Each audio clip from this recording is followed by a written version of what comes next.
This is Gareth Southgate, and this is the Three Lions podcast.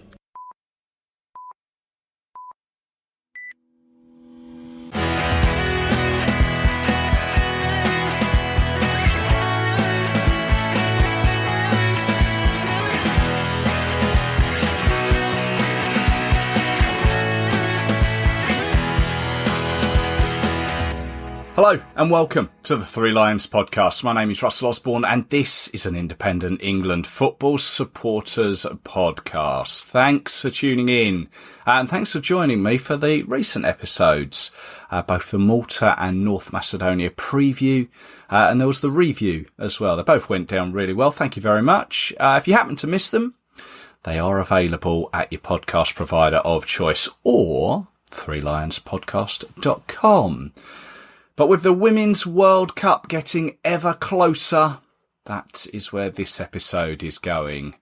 Coming up, I'll be catching up with Rich Laverty and also going down under with Paul Letters. Stay tuned if you're going, as Paul, he's got some great tips for your trip. First though, the Lionesses, they finally managed to arrange a send-off friendly before they make that long trip across to the other side of the globe.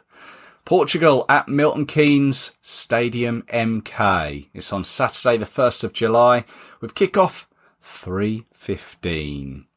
Now the last time they played, you may remember, was the first time the girls tasted defeat under Sarina Weigmann, losing to Australia by 2-0 at Brentford. So they'll be looking to put that behind them and start a new unbeaten streak. But Portugal, from a historical point of view, they're a nation that we've played 9 times before, winning 6, drawing 2, and only losing once. Our most recent meeting was back in 2019 in an away friendly that we won by 1-0, thanks to a goal from Beth Mead. Now, Portugal were one of the last sides to qualify for the World Cup. After coming second to Germany in their group, they then went on to the first round of playoffs. In round 1, they beat Belgium 2-1. Then they saw off Iceland in round 2, 4-1. Then they went on to the Inter-Confederation playoffs, where 10 teams would be whittled down to the last 3. Portugal, they travelled all the way to New Zealand, where they'd beat Cameroon 2-1 to secure their place. It took them a total of 13 games to make it to the World Cup.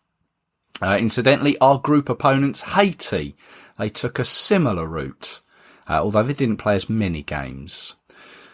But Portugal, whilst they were over in New Zealand, they also played a friendly against the Kiwis, winning 5-0. Now it'll be Portugal's debut appearance in the World Cup, and their reward was to be placed in Group E alongside holders, the United States, Vietnam and the Netherlands are also in their group, and that group will be played in New Zealand. And whilst we're talking about debut appearances, it's the same for Haiti, the Republic of Ireland, and also Panama. Okay then, let's check in with Rich Laverty.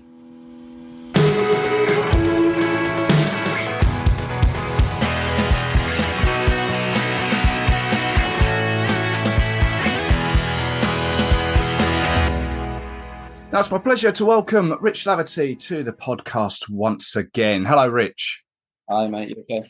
Very well, thank you. Very well. It's not far away now, is it? You must be getting excited.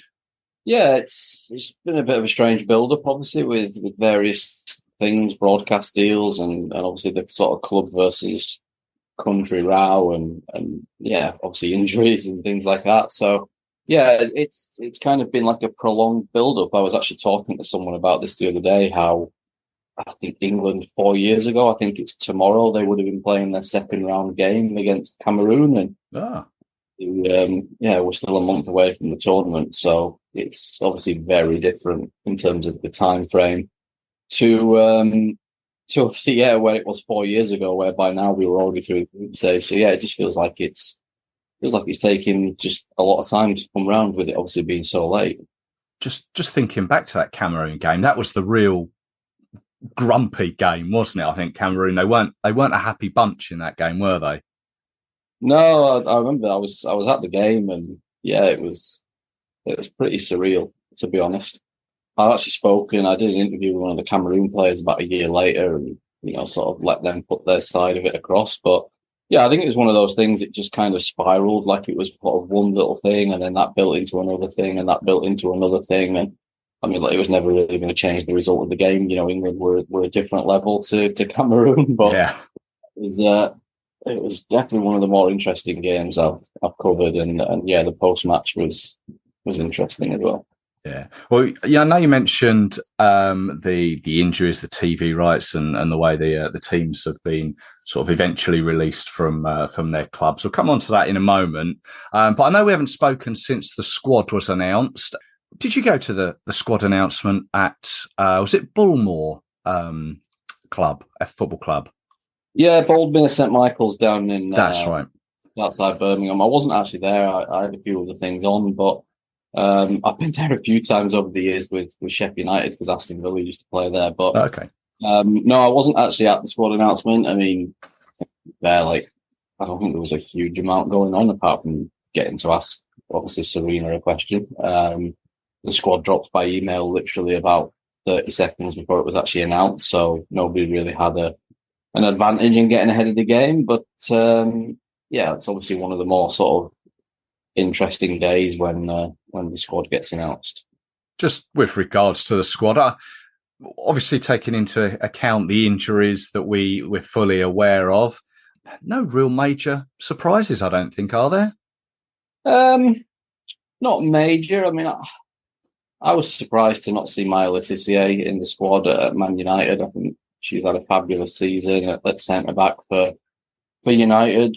Serena sort of hinted she sees her more of a right back, which is going to be kind of interesting going forward. And I think that's why, they went and picked two players that have obviously played right back this season in Lucy Bronze and Esme Morgan, and they went with other players at centre back. But it's an interesting one. I mean, you almost feel remiss in a way, questioning any decision that Serena Wiegman makes, because pretty much every decision she's made in the last 2 years has turned to gold.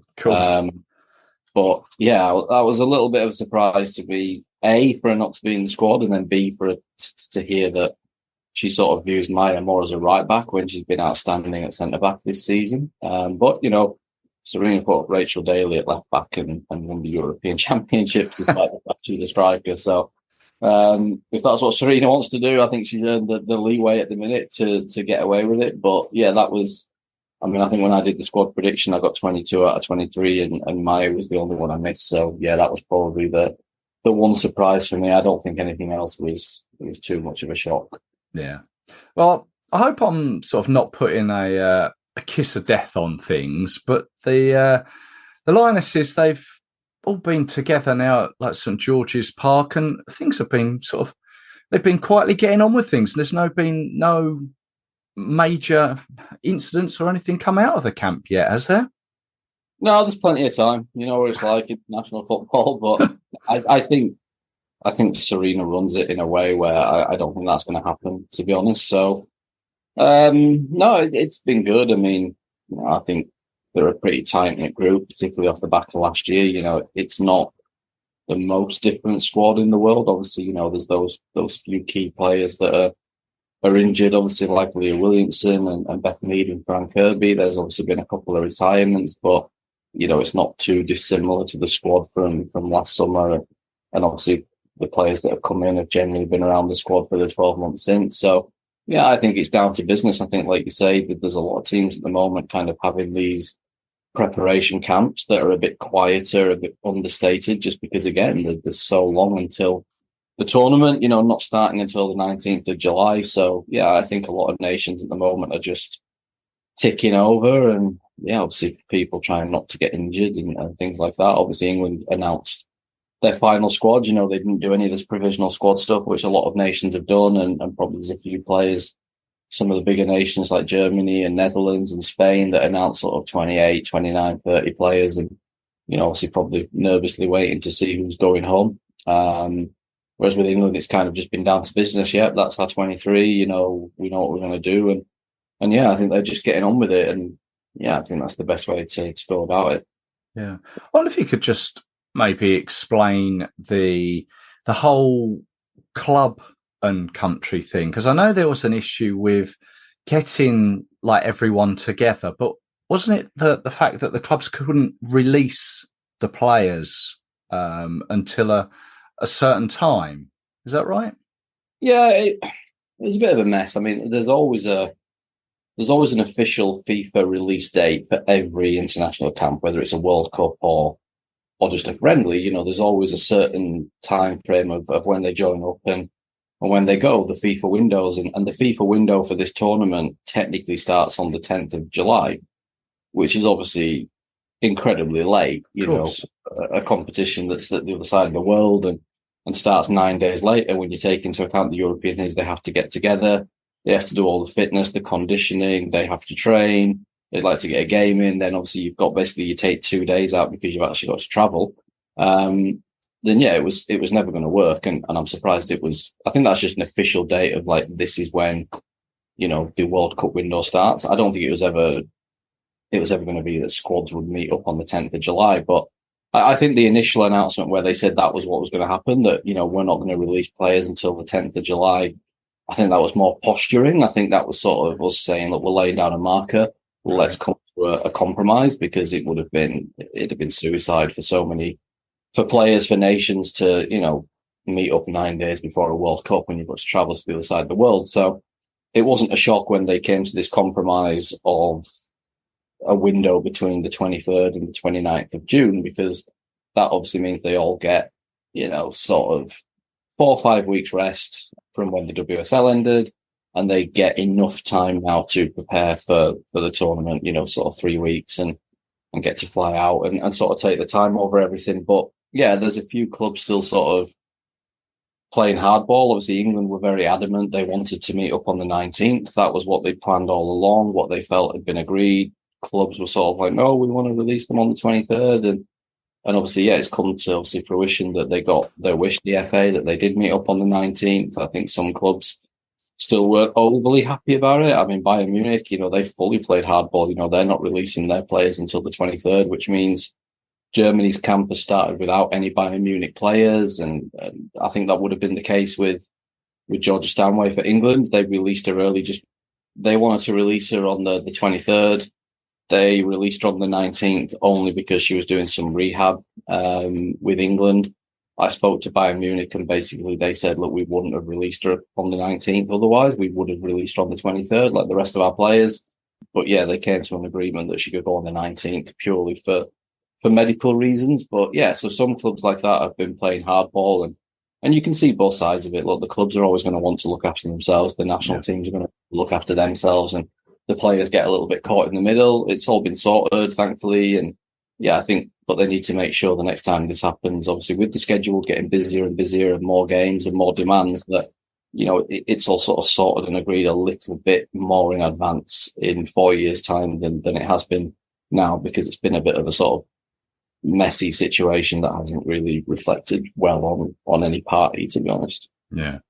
Well, speaking of messy situations, although this one again has been sort of finalised, I believe, is the whole TV rights issues for us here in England and across Europe. There was talk of potentially not seeing some of the games. I don't think it was ever going to come to that, but finally they've resolved the issues there. Yeah, I agree. I don't think it was that. I think again it was similar to the ECA situation. I don't think it was ever going to come to that. I think it was a bit of posturing on both sides, sort of the broadcasters trying to sort of pin it on FIFA sort of trying to pin it on the broadcasters. And yeah, obviously they've come to an agreement and, completely the sensible thing. It needs to be on television. It was always the rumour that the UK was a little bit further ahead in terms of their deal anyway. It had kind of been rumoured for some time that it was going to be split between BBC and ITV. I think there was a few more questions about France and Spain and Italy. They've obviously all come to agreements as well, which is great. But again, similar to the ECA situation, these conversations are going to happen. It needs sorting further in advance. You can't be having these arguments a month before a tournament because it just looks amateur at a time where, we're going professional and we're pushing the professional side of the game, and we're having all these debates 1 month out from the tournament about whether the tournament's actually going to be broadcast, which is crazy, especially in this country when you think about, England winning last year and what that did and how much attention there was and the viewing figures. I get the argument. Obviously, the games are all going to be very early hours here. People are going to be at work and they probably won't get the viewing figures they did last year. So I understand wanting to pay less from that point of view. But yeah, I'm glad that obviously they came to a conclusion. And like you said, I don't think there was ever a danger that wasn't going to happen. Yeah, I think at the moment all we know is that obviously, as you say, BBC and ITV are going to share the tournament, but we just don't know who is going to show each particular game. We don't know who is going to show the Haiti game, the China game, the Denmark game, but I guess that'll come out in due course, I believe. Yeah, we want to avoid the ITV curse that I keep being about every time the men's tournament comes around. Yeah, I'm not sure ITV will be up for that. Feel like screening everyone else apart from England. I don't think they'll be up for that. Although I think they do have. They're on ITV for the Portugal friendly, I believe. I haven't actually looked. Yeah, I think ITV generally show the friendly matches. They usually have done so. Yeah, obviously it's a good test next week. It's another team that's at the World Cup. They play reasonably decent football. So, yeah, I don't think you're ever going to have an England game now, a women's game that isn't on TV. I think any England women's game with the scope and the expectation and the excitement around the team, ever since last year, I don't think you're ever going to get to a point now where whoever you're playing, someone's going to show it. Yeah, it might get tucked away on ITV4 or something like that, but it's still easily accessible if you want to access it. Yeah, I mean the Portugal game. What sort of team do we expect Serena to put out? Is it going to be a full strength, or is she going to mix things up? Is she going to try something new? Do we think? I think generally everything we've seen with Serena is she goes with what she wants. I think it'll very much resemble the team that she plans to put out against Haiti. I think she'll make changes as the game goes on, obviously, but even when she makes changes in friendlies, they tend to structure around the kind of changes that she would make in a competitive game, in terms of when they come on, on the hour mark or the 75 minutes or whatever. So, yeah, I think she'll go strong. I think it wouldn't shock me if the team that starts against Portugal is the team that starts against Haiti a few weeks later. Okay. And just on Serena Weigmann, she received her CBE the other day from the Prince of Wales at St George's Park, didn't she? She was quite overwhelmed by that. Yeah, I mean, she's English now, so that's she's ours. Yeah, look, it was well deserved, and obviously a few of the girls got various honours as well, and rightly so. I mean, it was an incredible achievement. We've not seen anything like that. Obviously, most of this generation, because there's only 1966. Another team that's won a major tournament. So, yeah, it was incredible. It feels like a long time ago now, and it was only it wasn't even. It was 11 months ago. But yeah, it feels like a lot's happened since then. But yeah, I mean. She couldn't have made a bigger impact, could she, since she came in? I think a CB is the least that she deserves, because whatever happens now, whenever Serena leaves the England job, even if the World Cup was an utter disaster and they went, right, well, we're letting you go, and I don't think that would ever happen, but even if that was the worst case scenario, she still leaves with, a legacy that nobody's ever going to forget. Yeah, too right. So the World Cup is fast approaching. I know you've been really busy of late, keeping tabs on each individual country's squads, and as you say, some of them are still yet to or even meet up. But what have you picked up on from some of the other nations, participating nations, that perhaps we may have missed? Depressingly, just how many players are missing through injury.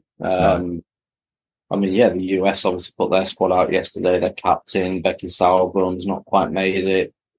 Mal Swanson's out, ACL. Katerina Macario still recovering from her ACL. Obviously, Miedema for the Netherlands, ACL, and, Delphine Cascarino, just won Player of the Year in France. She's did her ACL right at the end of the season. Katoto, great striker, still hasn't recovered from her ACL at the Euros last year. Obviously, mentioned Williamson and Beth Mead, and there's a few others, obviously, at different countries. But, yeah, just an incredible amount of unbelievable footballers. Obviously, the Spain situation as well. There's still a few players missing from that squad that have decided not to come back. Obviously, a lot of them have, but there's still 3 that have sat it out. Great players like Patrick Guiaro and Matthew Leon, for example, which is a real shame. But yeah, look, still some strong squads, and I think you look at some of even maybe and I say it in sort of inverted commas, the lesser teams, they've still got some real quality in their teams that play in top leagues and play in top teams. And there'll always be those question marks about, with it being the first tournament that has 32 teams, is there going to be that gulf in quality? Are we going to see a USA 13-0 again, like we did years ago when they played Thailand? They played Vietnam this time around, and there's a lot of new nations that have got very young squads, like, the Philippines, for example, another one. But it's great. I'm glad it's 32 teams because, you want to see these nations. The only way they improve is to get this kind of opportunity. You imagine what it's going to do for women's football in the Philippines or women's football in Vietnam or Zambia or Morocco or Panama, wherever, these new nations that have never been at a World Cup before, the attention that it's going to bring to their countries. So, yeah, we might still see the odd big result, but I think we're going to, there's some great groups. You've got France and Brazil in the same group, and Spain and Japan, and, there's a couple of Australia, Canada, another one. So, yeah, there's some great groups, and yeah, I think it's going to be a great tournament. People keep asking me who's going to win, and I really wish they wouldn't, because I genuinely never know how to answer it, because I think everyone has their flaws with obviously the injuries that a lot of the top nations have. There's very few nations in that sort of top, that first pot, that don't have at least one key player missing through injury. So yeah, I think it's going to be a really interesting tournament. Well, I wasn't going to ask you who you think was going to win it. What I was going to ask you was who would be maybe a team that may surprise. I think it's really hard, because I think there's so many.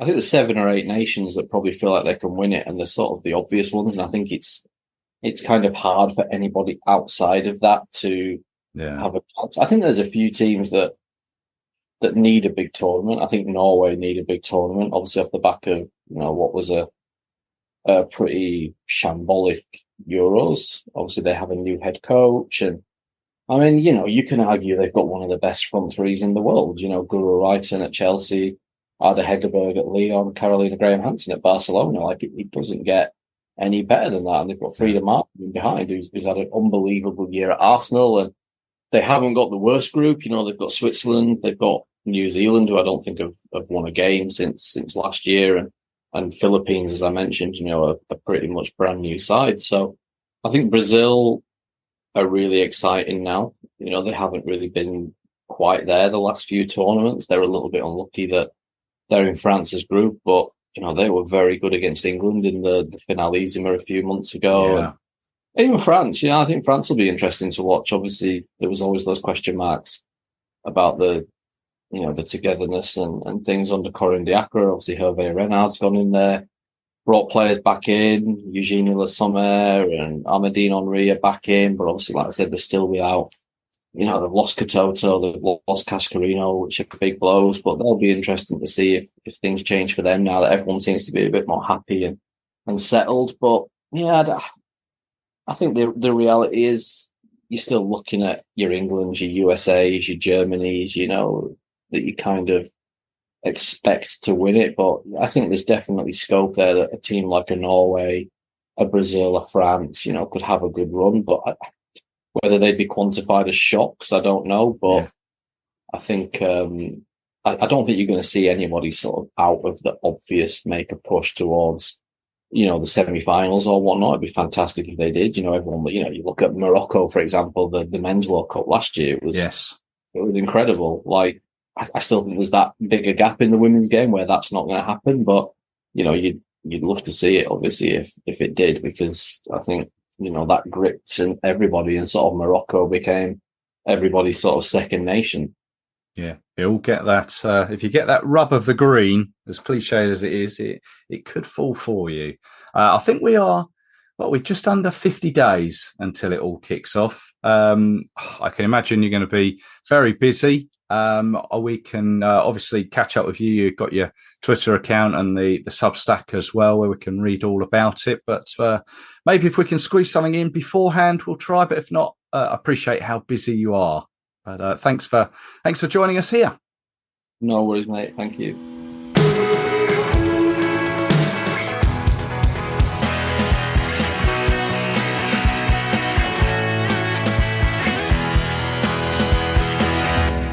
My many thanks to Rich Laverty there. You can find him on Twitter at Rich J Laverty. He's also got his Substack. You can find that. Just Google that. Since we spoke, though, the TV fixtures have since been announced. You may have seen the adverts on the likes of ITV. They've got a lioness prowling through a park. But those TV schedules are Saturday the 22nd of July, England against Haiti, kick-off at 10:30. That will be shown on ITV. Friday the 28th of July, 9:30 kick-off, England against Denmark. That's the one being played in Sydney. That's on the BBC. And then the last game in the group against China, Tuesday the 1st of August, midday. That's on ITV. You can find all the games that both BBC and ITV are screening. The BBC have actually got a link to it on their website, on the sport website. Go and find that should you want to watch any of the other games.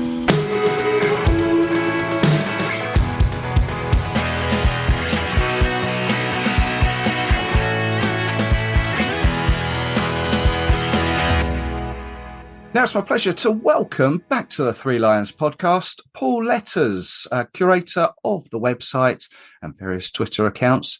Not your average England fan. We're going to Australia to say hello to Paul. Hi, Russell. How you doing? Very well, thank you. Yourself? Yeah, all good. Can't complain. Good stuff. It's this particular episode. It's always good to get like the perspective from our host country, or one of the host countries. You're over there in Australia. Whereabouts are you in Australia? Just remind us.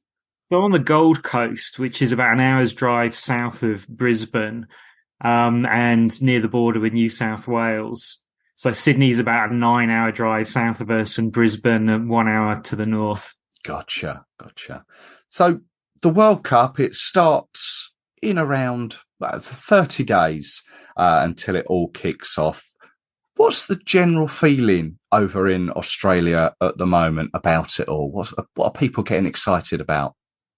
I think what people are getting excited about are the Matildas. They're very proud of the Matildas team, the Australian women's team. And I would say it's, in my opinion, the most kind of unifying Australian national sports team.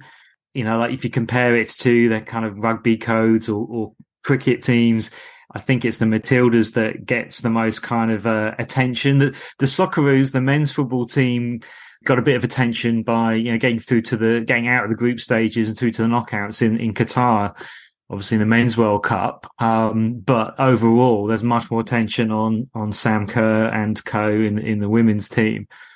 And also in football, for a lot of people, and particularly in older generations, doesn't register anything like so much as the sort of domestic sports of AFL and rugby league in particular. So I asked, obviously I particularly know Aussies who like sport and particularly who like football.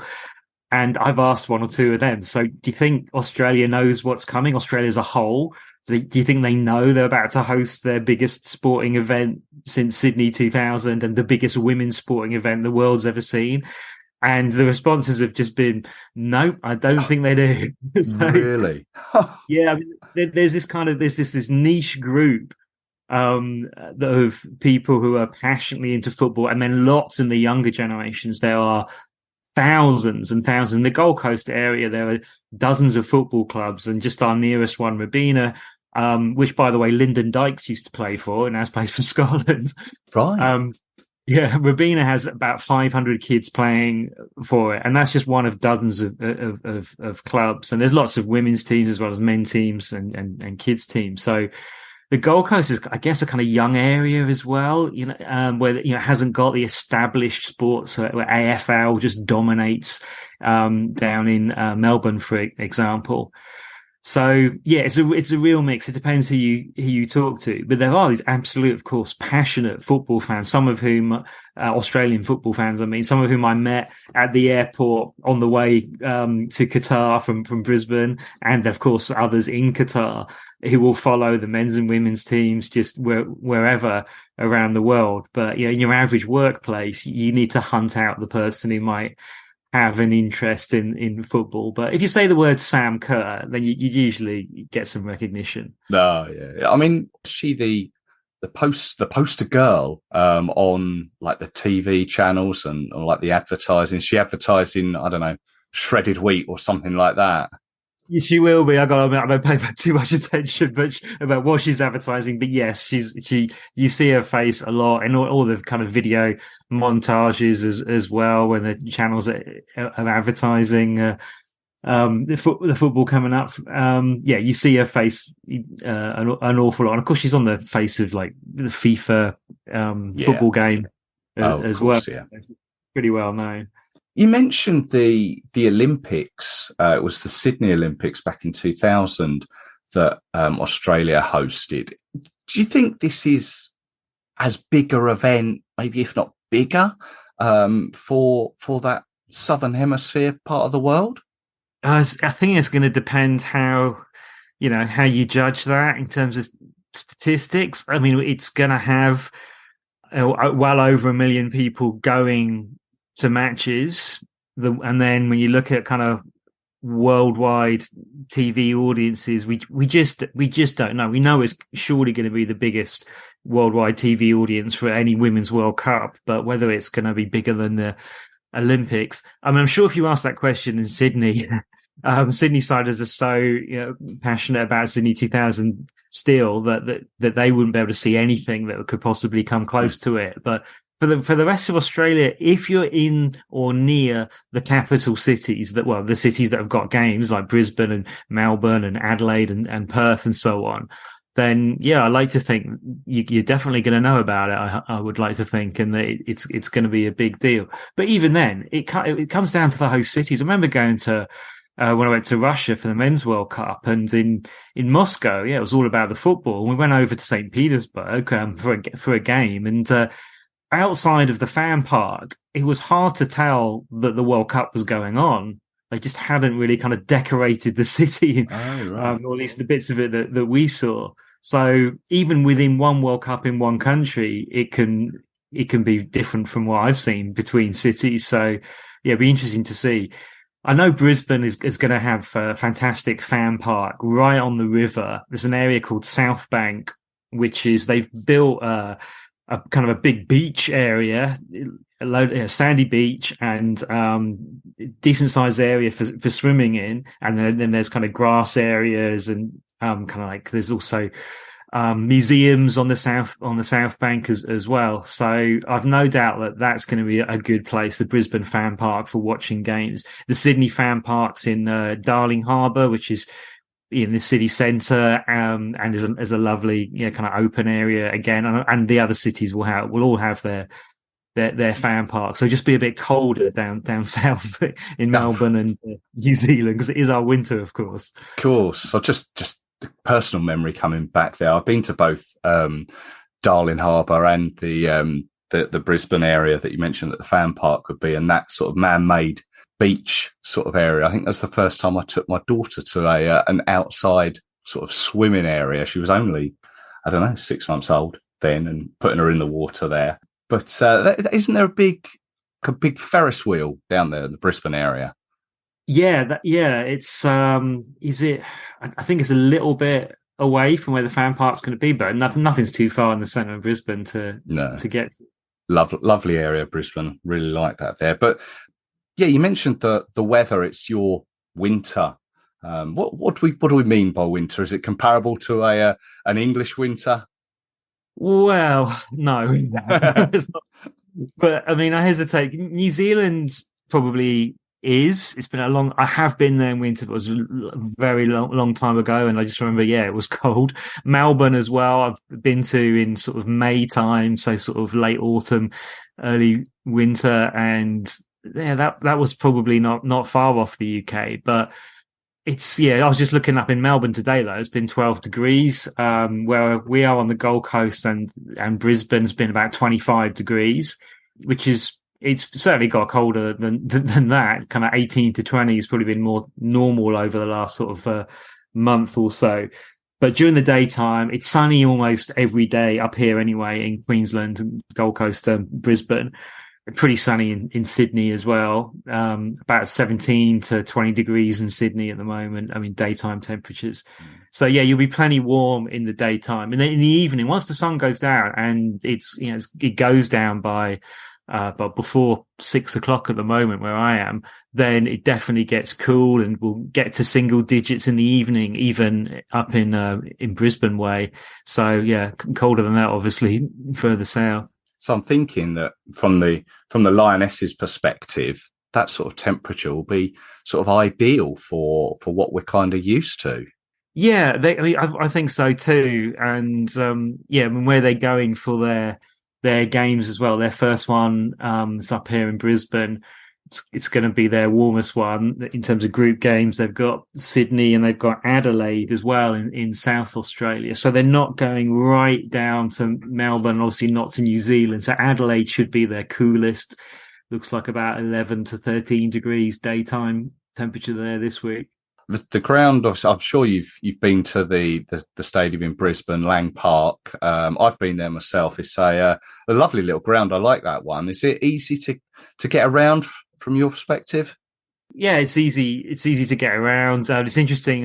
When I saw Lang Park, first time I saw that, I had to look that up. Yeah, they change it, don't they? Of course, because all these stadiums are sponsored generally by insurance companies. So it's known as the Suncorp Stadium, but of course for FIFA, it can't be that. And similar in Sydney and Perth and the other ones. It's there's not a train station, doesn't go like kind of straight into it or anything, but there's like relatively short walks from train stations. Well, there's plenty of buses, and then there's no doubt going to be more put on. The public transport will be free. It always is for if you've got tickets for a sporting event anyway. So, but they're bound to be putting extra buses on to get around. It's not big distances you got to cover. Yeah, and just going down to the ground in Sydney, the Sydney Football Stadium. I think that's been rebuilt a couple of times. That one, I know. When I went to Sydney, I saw a ground, but it certainly doesn't look like that one I saw. Is it? We all know the various landmarks in Sydney. Is this one an easy one to get to, like by public transport? Yeah, well, there's two in Sydney. So there's Stadium Australia, which is at the Sydney 2000 Olympic site, which is like half an hour on public transport out of the city centre. But then there's the Sydney Football Stadium, which is closer in. But I've not been to that, but it's closer to the centre. Gotcha. And then have you been down to Adelaide to the Hindmarsh Stadium where they're going to be playing China? No, I've been to Adelaide a while ago, but I've not been to that stadium. I think it's probably a bit smaller, but it's a very small city, Adelaide. So again, it's the tiniest of all these cities that we've mentioned. So getting around it is not going to be hard. I think actually that stadium there is the smallest one within the whole competition. Obviously, you've got the two in Sydney. The main one, I think, which will host the final, is 83,000. Yet this one is about 18,000. So it's certainly the smallest one within the tournament. That does make sense. Yeah, I'm just looking at the other one in Sydney. So the one that's not the Olympic Stadium, is right in the city centre, near Paddington. Yeah, I'd forgotten that actually, but I used to 25 years ago when I was a backpacker. I used to live a couple of miles away from there. Oh, the dreams there. Yeah. I mean, what are the media saying about maybe other nations? Are they talking about the Lionesses? I'd say that there's been a bit of chat. There's an awful lot of focus on Australia and what they can do, and of course the fact that Australia beat the Lionesses 2-0 this year, that gets a bit of attention here. The USA would be the obvious, other one. Canada, they're in Australia's group. And Canada came here and played Australia twice last year. We went to the Brisbane game there, and Australia lost both of those games to Canada. So that will be a concern for Australia, although they feel in a more confident position now than they did last year, that's for sure. I see. I mean, from we just spoke off air before, the timing of the whole competition is a little strange with regards to like the schooling over in Australia. When a tournament comes around, to a regular sort of men's World Cup, I think like school holidays are on just by sort of coincidence. This time that's not happening. No, not at all. So we're on our sort of winter holidays now, and for the next couple of weeks, but I hesitate because it does vary a little bit from state to state. But I'll be back at work, I think about 10 days before the World Cup starts. Probably almost 2 weeks, and New South Wales is a week later than me in Queensland, so they'll go back to school and then the World Cup will start. So it is very frustrating. I think there's a real missed opportunity. For example, when Southeast Queensland has the Olympics in 2032, which I'd expect to be a similar kind of timing dates wise, just because that's when the Olympics is, i.e. not naturally in school holidays. But I would be amazed if they don't change, at least in Queensland, if they don't change the school holidays to overlap with the Olympics, because that the Olympics is so sort of revered here. But I've not seen any discussion of that for the Women's World Cup, which is a shame. Absolutely. Although I guess whilst we've got games, we'll be watching games on the telly here. I think the first game against Haiti, I think is maybe about 7 a.m. I can't remember the Denmark one, but I think the China game is a midday kickoff. Over there, I'm guessing that a lot of yours will be evening or late afternoon, early evening. Yeah, they're pretty much, mainly late afternoon, early evening. There's the occasional earlier afternoon one from what I saw, but certainly the games that I was looking at and able to get to are late afternoon, evening or weekend. So have you got any tickets to any of the games? Yeah, I've got tickets for England against Haiti in Brisbane. I've got tickets for the Matildas game against Nigeria in Brisbane. And what else have we got? Brazil against France in Brisbane. And we've also got, if England win their group, their game is round of 16 will be in Brisbane as well. So I've got tickets for that game, whoever ends up in it. I think there's a possibility that could be Australia and the Matildas, couldn't it? It could, yeah. So if Canada win their group and Matildas come second and England win their group, then that's a round of 16 that nobody here really wants as the round of 16. Right. It's too early in the tournament. Well, but it could well happen. There's probably more likelihood of that happening than any other kind of permutation, I'd have thought, in terms of like the rankings of the teams and so on. Absolutely. And we've also got tickets for the final in Sydney. And for quarter final as well in Brisbane, but we'll be down the final in Sydney. So hoping England get there, obviously. If they don't, we'll be hoping Australia does, because I think it'll be really good for football here if Australia do well. Of course, yeah. Wow, that's very exciting. I mean, for people coming across to Australia, what What's the talk of accommodation? I know previous World Cups, I know we shouldn't compare, but like generally when the men's one comes round, there's all this chatter about accommodation is really expensive and that sort of things. What's the feeling this time? I'm not seeing any kind of like big stress here. There's been a few questions asked on sort of Facebook groups, and then they're kind of easily answered. But there's not been anybody saying they can't find any accommodation, or all the accommodation is too expensive. And we only booked our hotel in Sydney for the final a couple of weeks ago, and we had plenty of choice and kind of normal prices. I mean, Australia's not cheap, but I don't see the prices having gone up. That's good. Good to hear. For a Lioness fan coming out to, say, the first game in Brisbane, that one against Haiti on the 22nd of July, what should an England fan seek out in Brisbane or the Brisbane area? What recommendations would you give to them? Yeah, well, and I mentioned it earlier, but I think the first thing I would say is get down to the South Bank, even when there's not a fan park there. As you know, it's a great area to hang out. So with the fan park there, yeah, I definitely want to be getting down there. And then you're going to want to kind of do your wildlife side of things. I think certainly for most families, there's your sport for choice. You've got Australia Zoo about an hour north. So if you're up for a day trip, that's set up by the Steve Irwin's family and still run by his kids. So that's a brilliant visit. And then you've got koala sanctuaries closer than that within Brisbane as well. There's several to choose from.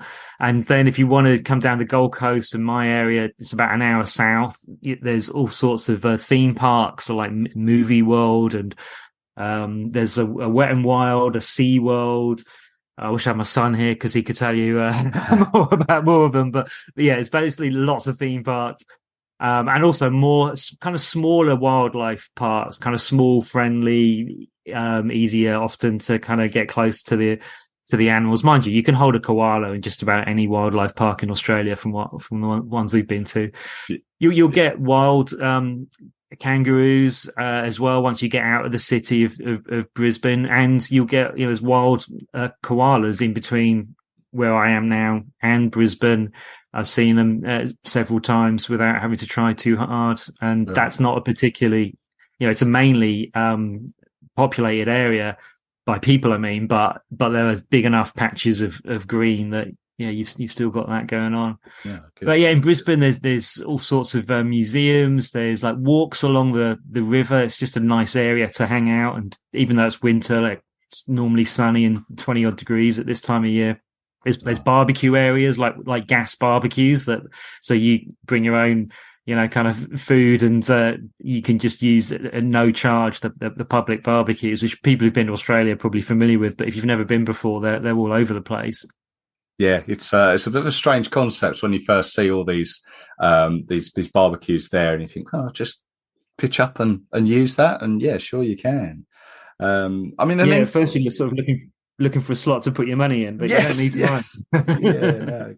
It's great innovation. And then obviously going down to Sydney, and you said it's 9 hours drive from yourself. Obviously, there are flights in between. Is there a train line down there? No. So in between the big cities, you're flying or getting like a Greyhound style bus or hiring a car, and about a 9 hour drive, like I say. So that's your choices. You've got the Hunter Valley kind of, it's on the way, but maybe half an hour off of the motorway. So depends if you what time you've got. If you want to do a bit of wine tasting, that's a lovely area to hang out.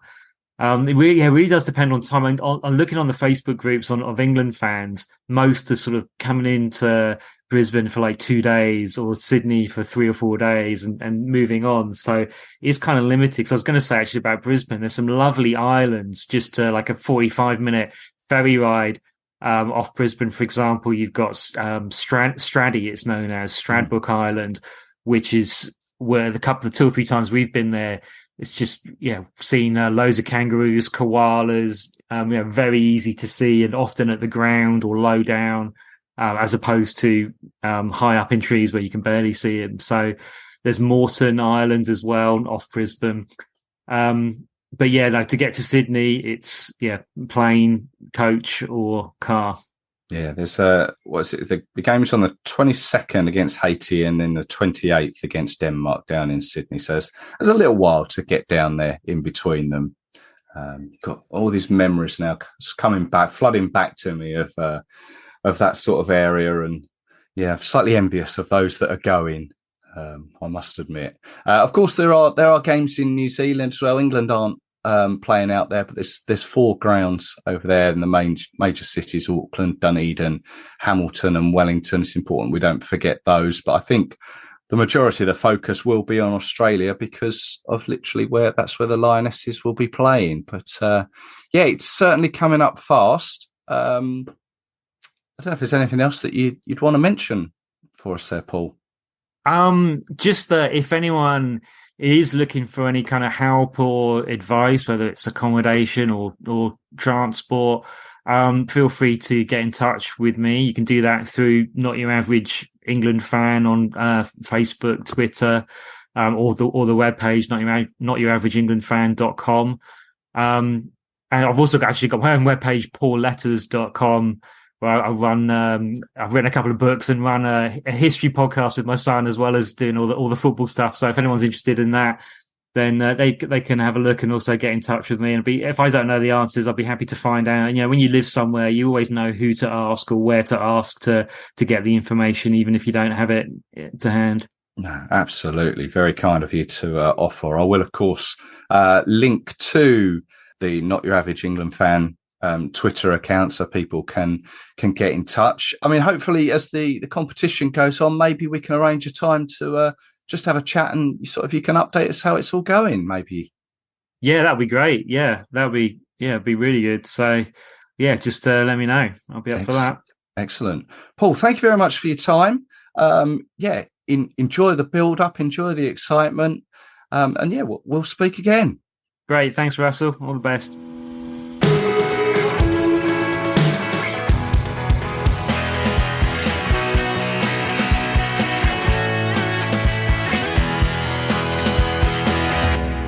Thanks to Paul there. He alluded to his podcast that he does with his son James.